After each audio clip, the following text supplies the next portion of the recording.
안녕하세요. 혼자 읽기 아까운 책입니다. 날씨가 정말 덥지요?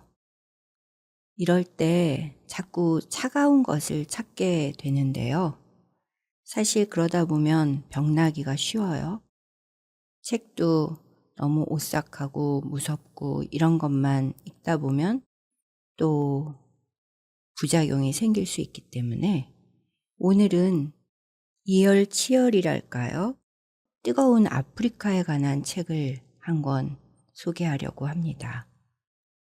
이 책은 번역자 때문에 알게 됐어요. 번역한 분은 폴란드어 문학을 하는 최성은이라는 분입니다. 제가 처음 이분을 알게 된 건 비스와바 심보르스카라는 노벨 문학상을 받은 폴란드 시인의 시집을 통해서였습니다. 끝과 시작이라는 시집이었는데 그걸 읽고 깊은 감동을 받았죠.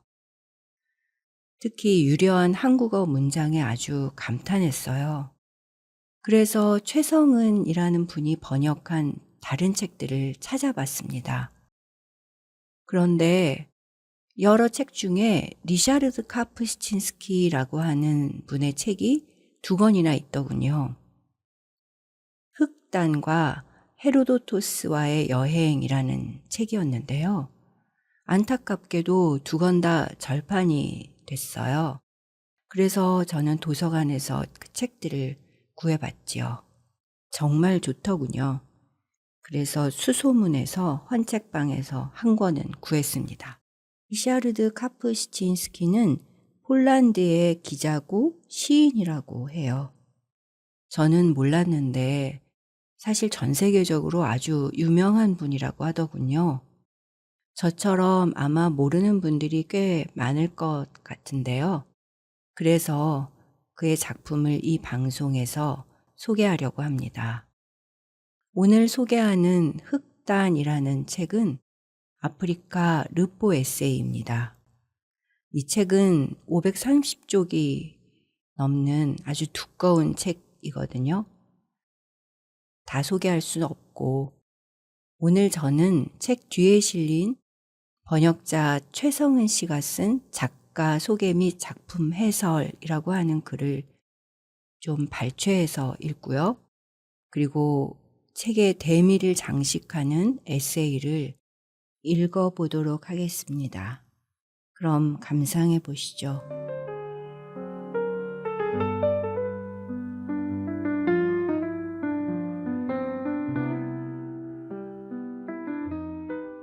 작가 소개 및 작품 해설 최성은. 오랜 역사와 경험이 증명하듯 좋은 리포터가 되려면 우선 타인에게 존경과 경의를 표할 줄 아는 겸손한 사람이 되어야 한다. 기자가 된다는 건 무엇보다 상대방을 존중할 줄 알고 그의 사적인 부분과 인성, 그 사람의 가치를 높이 평가할 수 있어야 한다는 걸 의미한다. 기자가 하는 일의 궁극적인 성과물은 결국 다른 사람들의 말에 열심히 귀 기울이는 자세에서 비롯되기 때문이다. 상대방의 세계 속으로 받아들여지려면 사람들 틈에서 어울려 살아가는 법을 터득해야 한다. 그러기 위해 기자에게 가장 중요한 덕목은 스스로를 낮추는 겸허한 자세이다. 리샤르드 카프시친스키. 폴란드 출신의 기자이자 저널리스트, 르포 작가이자 시인인 리샤르드 카프시친스키는 1932년 지금의 벨로루시령인 핀스크에서 태어났다. 어려서부터 글쓰기에 관심과 재능을 보인 그는 17살에 문예지의 시를 발표하며 시인으로 등단했다. 고등학교 졸업과 더불어 곧바로 일간지 젊은이 깃발에 취직, 기자의 세계에 발을 디딘 카프시친스키는 1956년 바르샤바 대학 역사학부를 졸업한 뒤에는 저널리스트로 활동하기 시작했다. 25의 나이에 폴란드에서 가장 권위 있는 시사 주간지의 기자가 되었고 30살에는 폴란드 통신사의 해외 특파원으로 임명되어 아프리카 대륙과 라틴 아메리카 그리고 소비에트를 누비며 취재 여행을 다녔다. 1974년부터 1981년까지는 문예지 문화의 해외 특파원 자격으로 또다시 아프리카 대륙과 아랍 국가들을 두루 돌아다녔다. 카프시친스키는 뉴스거리가 있으면 동료 기자들이 꺼리는 척박한 오지나 전쟁터로 뛰어드는 것도 주저하지 않았다. 수많은 혁명과 전쟁의 산 증인인 카프시친스키는 전 세계 50여 개국에서 취재를 담당하면서 총 27회의 혁명과 쿠데타를 직접 경험했고 12회의 대규모 전쟁을 취재하며 여러 차례 최전방에서 활약하기도 했다. 그 사이 40여 회에 걸쳐 체포와 구금을 당했고 4번이나 처형당할 위기도 겪었다. 관역을 겨눈 병사가 술에 취해 제대로 마치지 못한 경우도 있었고 함께 붙잡힌 다른 사람들은 모두 총살당했지만 백인이라는 이유로 구사일생으로 풀려난 적도 있었다. 카프시친스키는 목숨을 내놓고 전쟁터에 나가 취재활동을 하면서도 아무런 무기도 지니지 않았다. 어쩌다 군인이나 시위대에 붙잡히더라도 특유의 순박한 미소를 잃지 않고 어떻게든 자신의 순수한 의도를 상대방에게 전달하려고 노력했다. 생사의 갈림길에서 스스로를 완벽하게 무장해제시키는 것. 그것이 카프시친스키가 낯선 오지에서 자신의 무고함을 증명하는 유일한 수단이었던 것이다. 처형을 코앞에 두고 느낌이 어땠나요? 폴란드 기자 마리우시 수치기예우가 카프시친스키에게 질문을 던졌다. 근육에서 모든 힘이 다 빠져나가고 비명을 지르거나 주먹으로 벽을 두드릴 기력조차 없어집니다. 그 순간이 되면 육체가 내 것처럼 여겨지지 않고 누군가가 그 무게에서 해방시켜 줄 때까지 힘겹게 짊어지고 있어야 하는 거추장스러운 껍데기처럼 느껴집니다.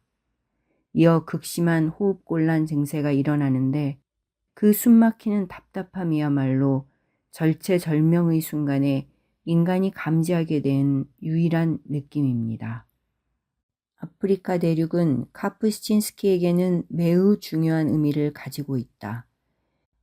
그가 1958년부터 1994년까지 여러 차례 아프리카를 오가며 겪은 다양한 체험은 검은 별, 만일 모든 아프리카가 황제, 흑단과 같은 명절을 탄생시키는 밑거름이 되었다. 하일레 셀라시아 황제의 집권 말기 에티오피아의 혼탁한 상황을 생생하게 기록한 황제는 픽션과 논픽션이 절묘하게 조화된 극적인 구성으로 큰 각광을 받았다. 이 작품은 전 세계 25개 언어로 번역되었으며 희곡으로 각색되어 폴란드뿐만 아니라 토론토, 암스테르담, 오슬로, 부다페스트 등에서 공연되기도 했다. 수십 년에 걸친 저력과 끈기의 기록인 동시에 카프시친스키의 대표작으로 꼽히는 흑단에서 저자는 유럽 사람들이 아프리카에 대해 가지고 있는 두 가지의 왜곡된 고정관념을 과감히 깨트리고 있다. 첫째는 아프리카를 문화적으로 열등하고 야만적인 사람들이 살고 있는 미개한 영토로 단정짓는 유럽 중심주의적인 관점을 지탄했고, 둘째는 포스트 콜로니얼리즘에 입각해 지나치게 감상적인 시각으로 아프리카를 인식하고 잃어버린 파라다이스로 섣불리 미화하려는 의도를 비판했다. 카프시친스키는 단순히 취재 여행으로 아프리카를 다녀갔던 여느 기자들과 달리 수년에 걸쳐 아프리카에서 직접 살았다. 외부인의 시각으로 바깥에서 아프리카를 들여다본 것이 아니라 아프리카인들과 더불어 살면서 자기 삶의 일부를 그들과 기꺼이 나누었던 것이다. 카프시친스키는 유럽인들이 거주하는 안락한 호텔을 거부하고 아프리카인들의 삶 속으로 몸소 뛰어들었다. 아프리카인들의 고물 트럭에 몸을 실은 채 광활한 대륙의 구석구석을 돌아다녔고 유목민들과 더불어 사막을 떠돌기도 했으며 열대 사바나에서는 농부들의 오두막에서 신세를 지기도 했다.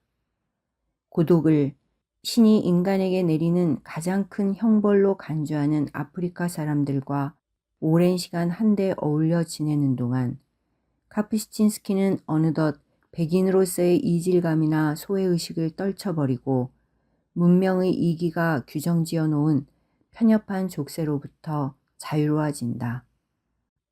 흑단에서 카푸시친스키는 이른바 문명인이라고 자처하는 현대인들에게 근본적이고 원론적인 질문을 던진다. 인간의 삶이란 무엇이며 그 의미는 어떤 것인가? 윤리와 죄악, 자긍심과 굴욕감, 운명에 맞서는 투쟁과 그의 순응하는 태도는 어떻게 다른가? 사막에서 헛되이 우물을 찾아 헤매던 인간은 어째서 자신의 낙타와 더불어 죽음을 맞으려 하는가? 대도시의 현대인들이 고질적인 숙명처럼 받아들이는 고독을 아프리카인들은 대체 무엇 때문에 인간에게 닥치는 가장 두렵고 끔찍한 불행이라 여기는가? 가족이나 피부치를 찾기 위해 목숨을 걸고 무작정 고생스러운 방랑길에 오르는 이유는 무엇인가? 유목민들은 어째서 생계수단이 보장된 난민 캠프에서 도망쳐 나와 위험이 도사리고 있는 사막으로 돌아가려 애쓰는가? 카프시친스키의 아프리카인 친구는 자포자기나 체념의 기색보다는 자부심이 담긴 어조로 이렇게 대답한다. 그게 바로 우리의 본성이니까요. 투철한 기자 정신과 전문적인 역사 지식, 그리고 시인으로서의 문학적 감수성을 두루 겸비한 카프시친스키는 자신이 직접 목격하고 체험한 세상을 글로 구현해내는 과정에서 르포르타주 에세이라는 새로운 스타일을 구축했다. 독자들에게 지구촌 방방곡곡의 다양한 정보를 전달하는 데 그치지 않고 미적인 감수성을 일깨우고 풍요로운 문학적 체험을 제공하는 그의 작품은 결국 수백 수천 가지 정보나 팩트의 전달 못지않게 중요한 것은 진심과 열정, 그리고 끊임없는 탐구와 고찰이라는 점을 깨우쳐준다. 폴란드의 유력 일간지 가제타 비보르차의 편집장 아담 미으닉은 그에 대해 이렇게 회고한다. 카프시친스키에게 있어 그가 만나는 전 세계 모든 사람들은 빛나는 별이었다. 하나같이 무한한 가치를 지닌 아름답게 반짝이는 존재였다. 카프시친스키는 누구를 만나든 늘 상대방의 눈과 얼굴을 주의 깊게 바라보고 진심으로 대하고 그 사람에 대해 책임감을 느끼곤 했다. 취재의 영역에서는 누구보다 공정하고 객관적인 기자였지만 글쓰기의 영역에서는 누구보다 감성적이고 열정적인 작가. 그가 바로 리샤르드 카프시친스키였다.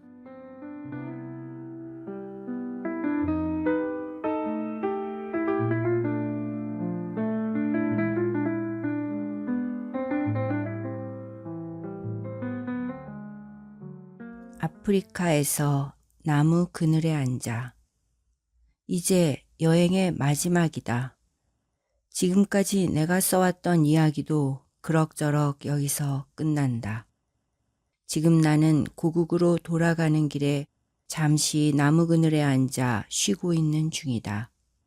에티오피아의 월레가 지역에서 흐르는 블루 나일강에서 그리 멀지 않은 곳에 위치한 아도포라는 마을에 있는 이 나무는 늘 푸르고 무성한 잎사귀를 가진 어마어마하게 큰 망고나무이다.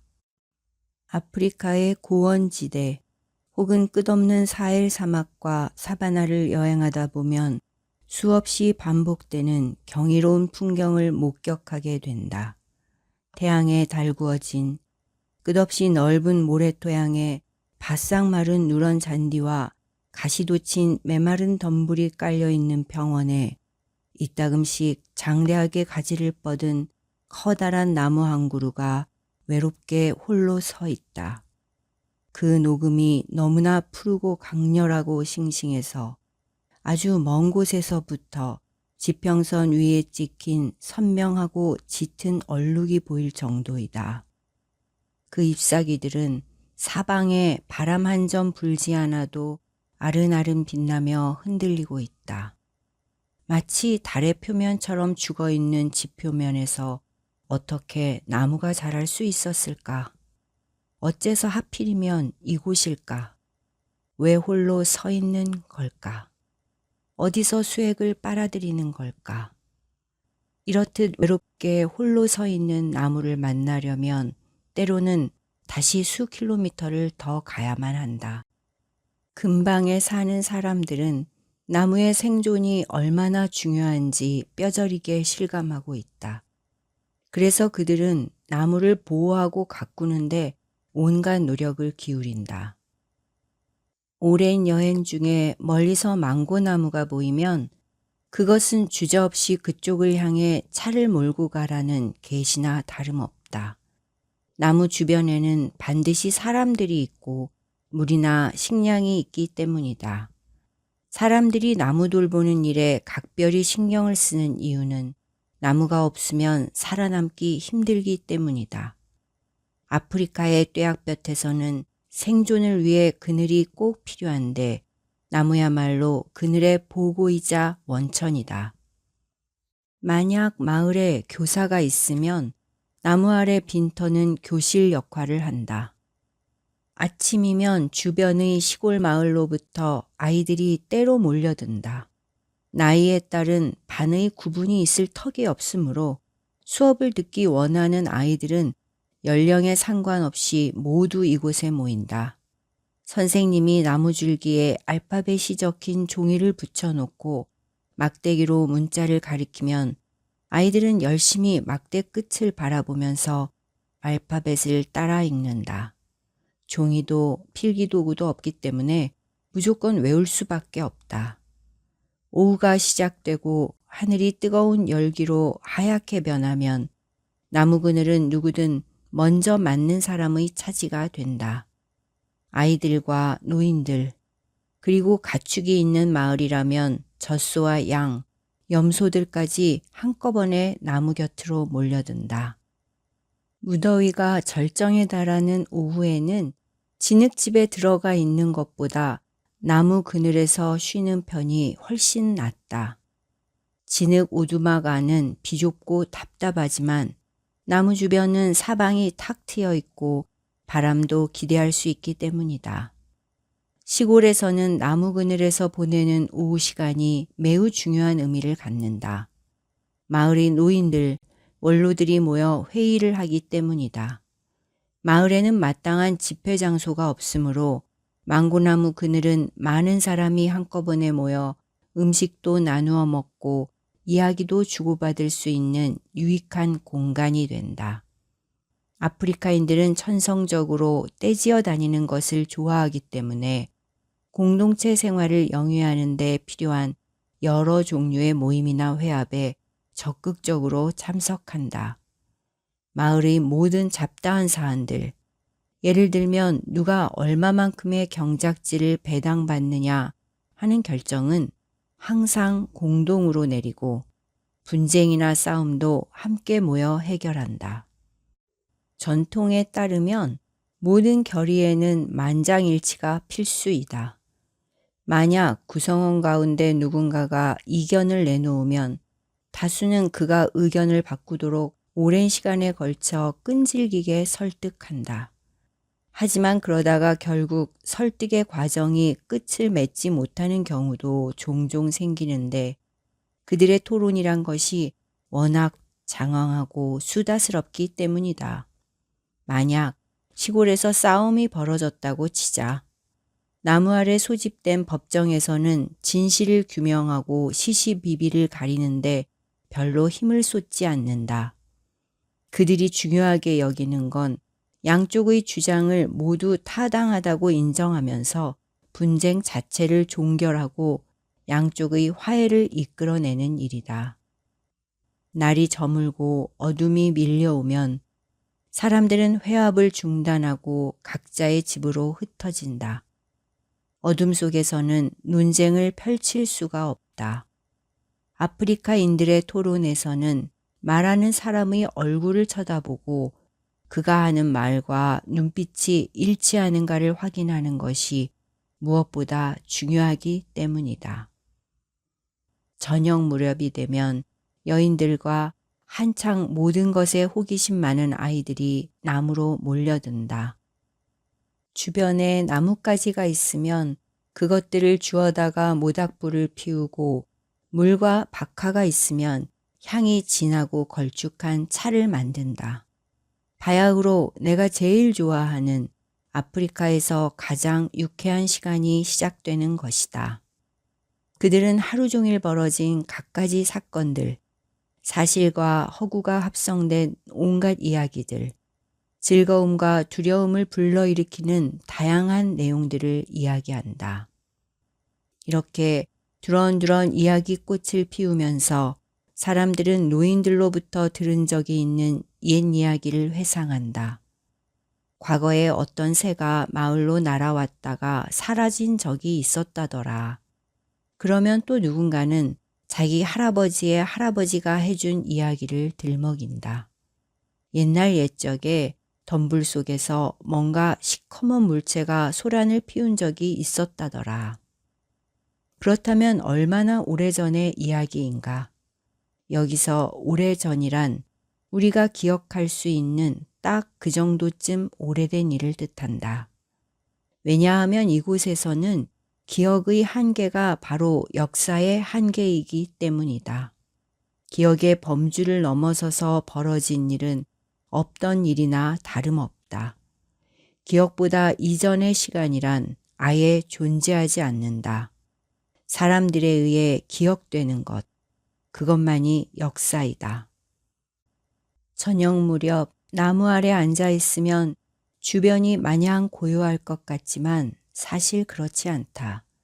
실제로는 다양한 소리와 음성, 속삭임과 소근거림이 주위를 채운다. 그 소리들은 사방에서 들려온다.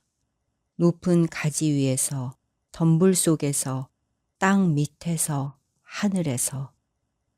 그러므로 이런 순간에는 될 수 있으면 서로 바싹 붙어 앉아 타인의 존재를 몸으로 인지하는 것이 좋다.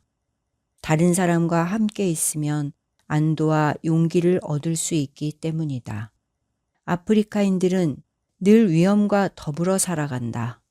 이 대륙에서 자연은 언제나 괴물과도 같은 공격적인 면모를 가지고 있고 무시무시한 공포의 대상이면서 인간을 향해 늘 함정과 덫을 놓는 존재로 인식되어 있다. 인간이 끊임없는 위기의식 속에서 미래에 대한 불안감을 안고 살아갈 수밖에 없는 이러한 상황에서는 모든 대상과 사건들이 과장되고 부풀리고 히스테릭한 모습으로 받아들여질 수밖에 없다. 자연과 인간의 극적인 대립관계를 완화시킬 수 있는 매체는 전혀 없다. 타협도 중재도 단계적인 진전이나 완충도 기대할 수 없다. 투쟁과 싸움, 생사를 건 사투가 반복될 뿐이다. 예외적으로 인간에게 비우호적인 자연과 끝없는 싸움을 벌일 수밖에 없는 것은 이 대륙 사람들에게 주어진 어쩔 수 없는 숙명이다. 그들은 태어날 때부터 죽을 때까지 전장에 내몰린 존재들이다. 살아남았다는 것, 목숨을 유지하고 있다는 사실 자체가 그들에게는 이미 가장 큰 승리이다. 어느덧 늦은 시각이 되자 다들 집으로 돌아갈 채비를 한다. 홀령들을 위한 시간인 밤이 시작되려 하기 때문이다. 망고나무 그늘은 동이 틀 때까지 텅 비어 있다.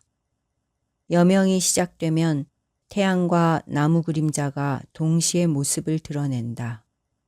태양이 사람을 깨우면 사람들은 태양을 피해 몸을 가릴 은신처를 찾아 다시 그늘로 모여든다. 사람들의 목숨이 그림자처럼 순간적이고 가변적이고 덧없는 존재에 의해 좌우된다는 것은 참으로 기묘하면서도 부정하기 힘든 명백한 사실이다. 그런 의미에서 본다면 그늘로 활용되는 나무는 이미 단순한 나무가 아니라 생명이다. 만일 망고나무 꼭대기에 벼락이 쳐서 나무가 불타버리면 이곳 사람들은 태양을 피해 쉴 곳도 모여서 회합을 할 장소도 잃게 된다. 만남의 장소가 없어지면 아무런 결정도 내릴 수 없게 되고 아무런 해결책도 마련할 수 없게 된다. 무엇보다 나무 그늘에서 이루어지는 저녁 모임에서 자신들의 역사를 이야기하는 전통도 사라진다. 그렇게 되면 이곳 사람들은 자신들이 과거에 대한 지식을 잃어버리고 역사에 대한 기억을 상실하게 된다. 결국 역사 없는 공동체, 다시 말해 아무것도 아닌 존재로 전락하는 것이다. 그런 상황이 닥치면 사람들은 자신들을 하나로 결합시켜주던 구심점을 잃어버린 채 각자 다른 방향으로 고독하게 뿔뿔이 흩어지고 만다. 아프리카에서 고독이란 인간이 절대로 느껴서는 안 될 감정이다. 이곳에서 고독한 인간은 하루도 버텨낼 수 없으며 그것은 죽음을 선고받은 것이나 다름없기 때문이다. 따라서 벼락이 나무를 산산이 부숴버리면 그 그림자에 의지하여 살아가던 사람들도 더불어 파멸을 맞게 된다. 때문에 아프리카에는 다음과 같은 속담이 있다. 인간은 자신의 그림자보다 더 오래 살 수 없다. 그늘에 버금가는 중요한 가치를 가진 것은 물이다. 그림자와 물, 둘 다 어느 순간 나타났다가 갑자기 흔적도 없이 사라져버리는 유동적이고 불확실한 존재이다. 두 종류의 삶, 두 가지 상황을 대비시켜보자. 미국의 슈퍼마켓을 처음 방문한 사람은 끝없이 이어진 거대한 몰에 들어서는 순간 거기에 모여있는 상품이 다양함과 호화로움에 놀라게 되고 인간이 발명하고 생산해내고 운송하고 진열하고 공간을 채우고 쌓아놓은 물건들, 상상할 수 있는 모든 종류의 제품들이 그곳에 있다는 사실에 압도당한다. 다시 말해 고객은 전혀 머리를 쓸 필요가 없다. 고객의 생각과 판단을 대신하여 이미 모든 것이 갖추어져 있기 때문에 그 안에 들어서는 순간 그저 손만 뻗치면 된다. 하지만 아프리카인들이 살아가는 세상은 다르다. 그것은 가난하고 단순하고 초보적이며 몇 가지 물건만으로 소유가 제한된 단출한 세상이다. 다시 말해 한 벌의 셔츠, 한 개의 밥그릇, 한 주먹의 곡물과 물 한 모금이 그들이 가진 전부이다. 그러한 세계에서는 다양성과 풍부함이라는 개념이 전혀 다른 양상으로 나타난다.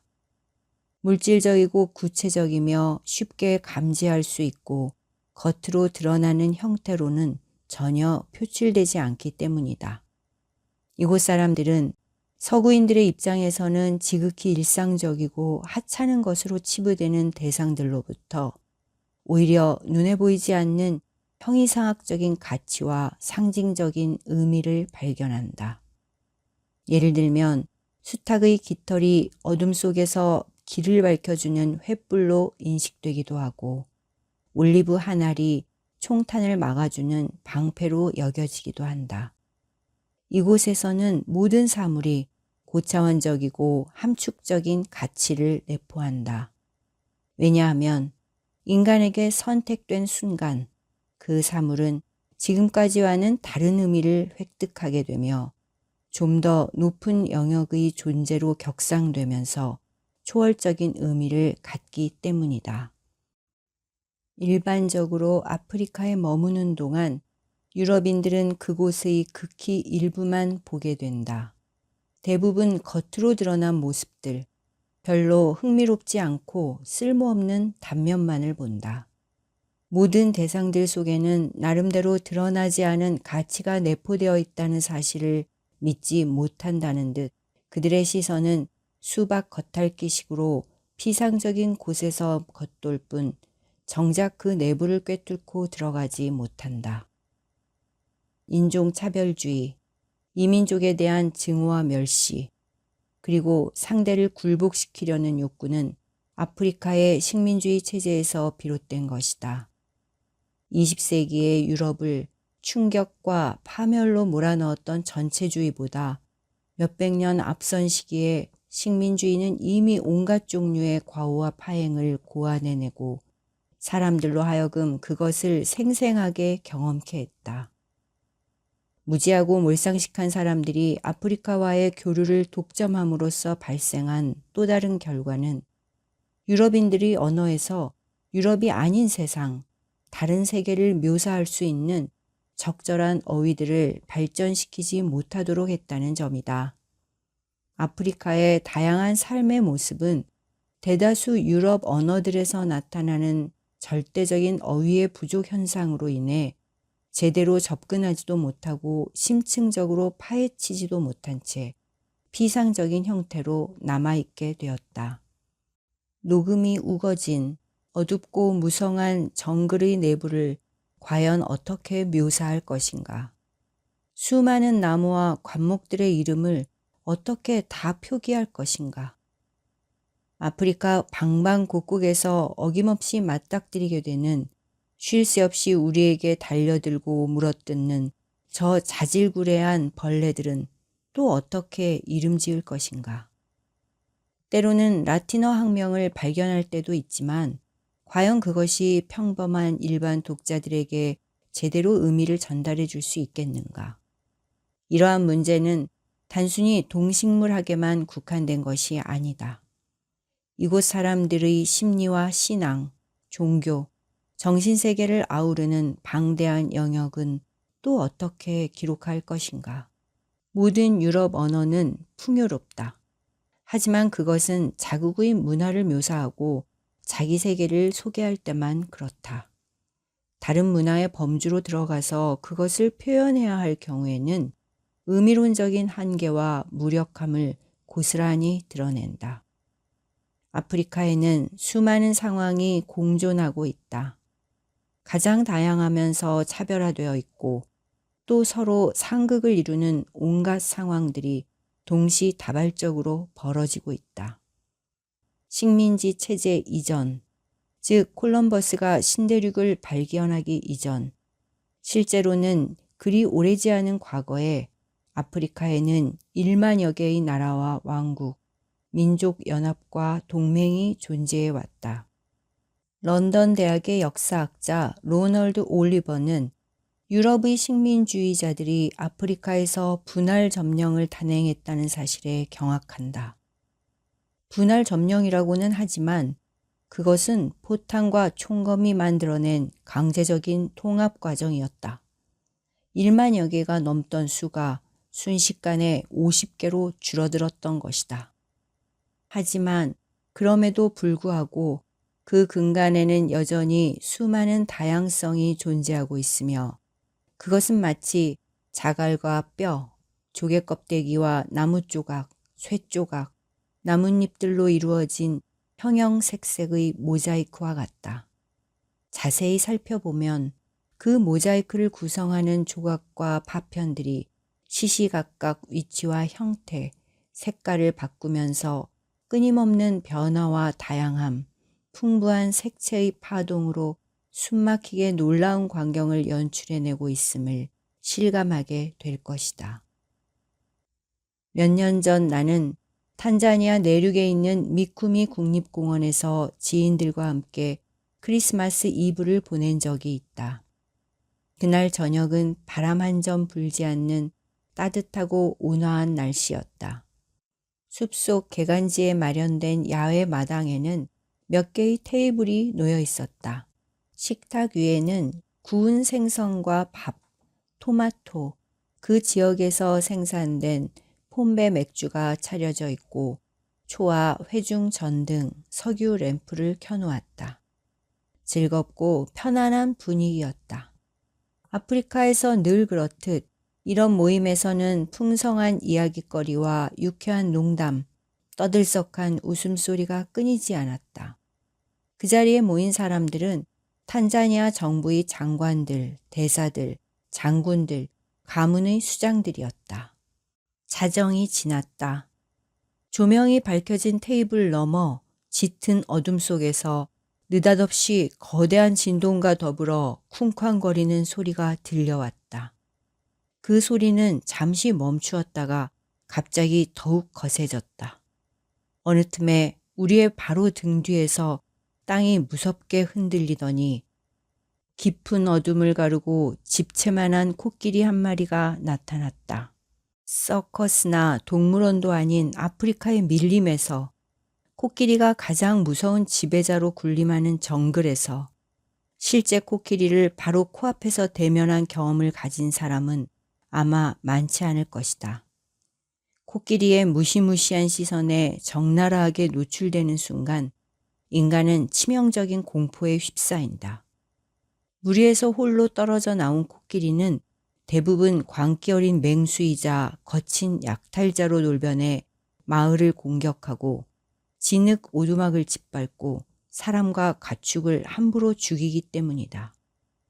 코끼리의 몸집은 어마어마하게 컸고 그 시선은 대상을 관통할 듯 날카롭게 빛났다. 한동안 코끼리는 침묵을 지키고 있었다.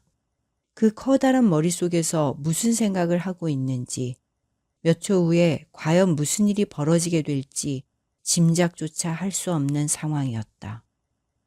그렇게 한동안 잠자코 서 있던 코끼리가 마침내 테이블 사이를 이리저리 헤집고 다니기 시작했다. 각 테이블마다 침묵에 휩싸인 채 다들 겁에 질린 나머지 경직되어 죽은 듯 앉아 있었다. 행여 코끼리의 신경을 거스르거나 자극이라도 할까봐 두려운 나머지 꼼짝도 할 수 없었고, 코끼리를 피해 달아난다는 것은 생각할 수도 없었다. 하지만 이렇게 아무것도 하지 않고 넋놓고 앉아 있다는 것 또한 코끼리 공격에 무방비 상태로 노출되어 있다는 뜻이며 언제 그의 발에 밟혀 으깨어질지도 모른다는 의미였다. 코끼리는 테이블 주변을 어슬렁거리며 음식이 차려진 테이블과 불빛, 그리고 옴짝달싹 못하고 앉아있는 사람들을 차례로 바라보았다. 코끼리의 느린 몸짓과 머리를 흔드는 모양새로 볼 때 분명 망설이고 있으며 결정하지 못하고 있음을 알 수 있었다. 영원과도 같은 얼마의 시간이 흘렀다. 어느 순간 나는 코끼리의 시선을 몰래 훔쳐보았다. 코끼리는 우리를 지그시 주의 깊게 바라보고 있었는데 그 눈빛에는 정체를 알 수 없는 심오하면서도 확고한 슬픔이 배어 있었다. 그렇게 몇 차례나 테이블과 마당을 배회하던 코끼리가 마침내 우리를 그대로 내버려 둔 채 깊은 어둠 속으로 빨려 들어가듯 사라졌다. 땅이 진동을 멈추고 사방이 다시 고요해지자 옆에 앉아있던 탄자니아 사람 중 하나가 내게 물었다. 분명히 봤죠? 아직도 어안이 벙벙한 채 나는 대답했다. 네, 코끼리였어요. 그러자 탄자니아 사람이 대답했다. 아닙니다. 코끼리가 아니에요. 아프리카의 호는 언제나 코끼리의 모습으로 나타납니다. 코끼리를 꺾을 수 있는 동물은 아무것도 없으니까요. 사자도 버팔로도 뱀도 이길 수 없답니다. 정막이 흐르는 가운데 다들 진흙 오두막으로 뿔뿔이 흩어졌고 소년들이 테이블마다 켜놓았던 불을 껐다. 아직 어두운 밤이었지만 머지않아 아프리카에서 가장 눈부신 순간, 여명의 시간이 다가오려 하고 있었다.